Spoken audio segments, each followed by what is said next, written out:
साईं मुंहिंजा ख़ूबसूरत नसरी नज़म जो सिटूं आहिनि जेके शेर नवाबाद खां लाजवाब लेखक ऐं बहितरीन एडिटर साजिद अली मेहर जूं ऐं जेको चूंड करे थो असांजो प्यारो भाउ दिलरुबा महबूब दोस्त हर वक़्तु यादि कंदड़ मूं आजिज़ शकील आरीथर खे मोहबतूं ॾींदड़ भाउ काशिफ़ अली सूमरो।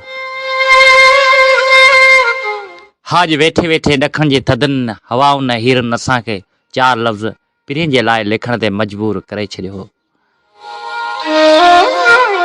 ऐं भाउ शकील आरीथर दिलि माज़ीअ जे सोचनि में गुम थी वई ऐं दर्द मंझां चवणु लॻी त गुलाबनि जहिड़ा गुल मामद तोखे महबूब छो छॾे वियो।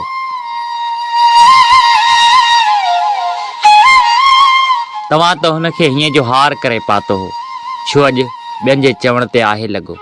साजिद वॾो साह खणी जवाबु ॾियण वारा लफ़्ज़ त मूं वटि न आहिनि रहिया पर कुझु अहसास हिन रीत बयानु कया ज़ंवर त सदाई हुनखे हथ में हथड़ो ॾेई घुमायो पिए। हा महफ़िलूं मुलाक़ातूं ईदूं रस्मूं असां गॾु मल्हायूं किथे हुन असांखे गोॾे ते सुम्हारियो त किथे असां हुन ते ॾुखियो वक़्तु अचणु कोन ॾिनो। आख़िरी लफ़्ज़ बेवफ़ा चवण वारा न आहियूं असां छो जो उमेदूं आहिनि अलाह में हुके मोड़ ते मिलंदो मूंसां ॾियणा गॾु गुज़ारींदासीं असां वेंदा सभु सूर लही मोटे ईंदा सुखनि जा ॾियणा। काशिफ़ अली सूमरो।